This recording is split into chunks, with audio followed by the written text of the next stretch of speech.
I know we talk about a lot about guns and everything, but and I know that there's been a few discussions about IFAKs. So this is your individual first aid kit. If anybody doesn't know what the acronym IFAK means, this is actually a military U.S. issued one. This is what I've been carrying. Not this variation because they've come in quite a few, but pretty much they're all a similar components and things that are inside. So we're just gonna take a quick brief go in and look inside and see what you will be getting. You know when you try to get yourself an actual individual first aid kit, and I suggest that you all get one. And if anybody is curious, let's see if I can get this to focus.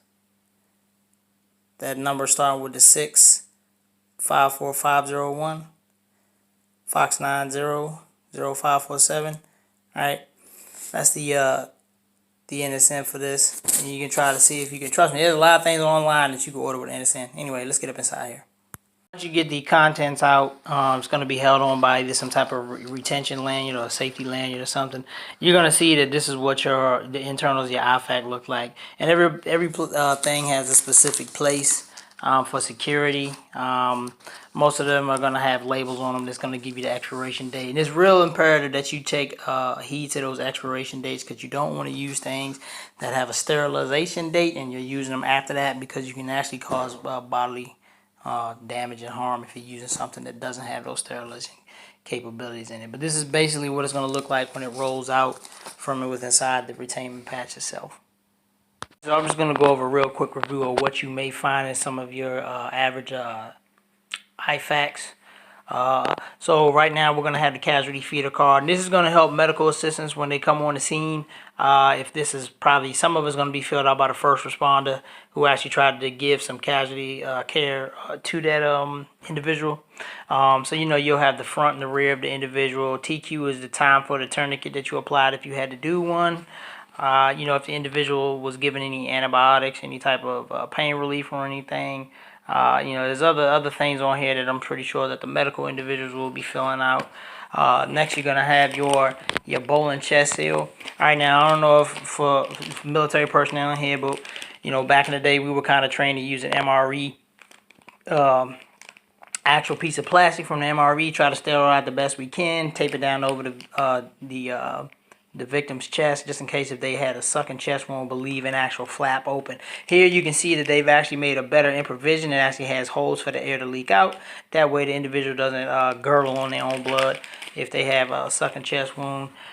We have our standard nasal pharyngeal airway. This is going to be used just in case if the casualty has an obstruction in the oral cavity, but you still need to try to get air into their actual lungs and passageway. You can insert this into their nostril so they can still breathe. Standard 2 pairs of sterilized gloves. You don't want to get blood and other fluids on you. You have our hemorrhage control bandage. This is a 4 foot by 4 inch wide pad, and then you'll actually wrap up like surface wounds on the actual arms, legs, any place that you see extreme bleeding or anything like that. Now the cool thing is that the compressed gauze goes with it. I would say these are tied and tied, so if there's more pressure you can actually jam this the compression gauze and then wrap the actual bandage over it to get a better seal and stop the bleeding. We got a pen marker so we can actually use on this, and then you definitely want to use this to write a T on the individual's forehead, and letting the the medical people that arrive to know that he or she has a tourniquet.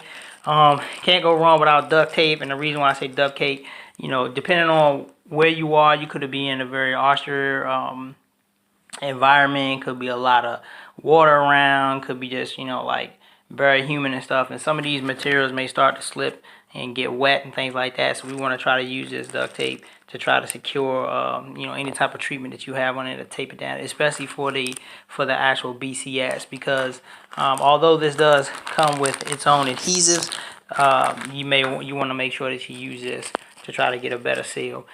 Standard casing that comes along with it. Looks like I left something in here.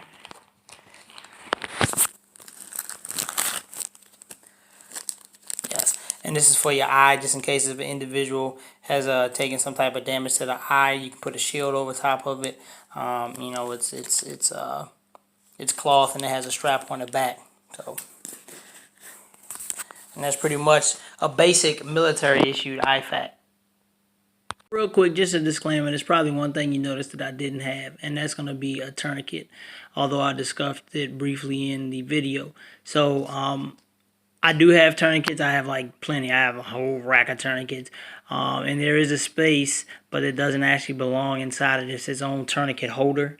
It's its own tourniquet holder that goes alongside this. But yes, I do suggest that you have multiple tourniquets. The rule is pretty much one tourniquet for extremity, so roughly four, one for each arm and then one for each lower appendage legs. All right, thanks for stopping in and checking this out, and give us a little critique.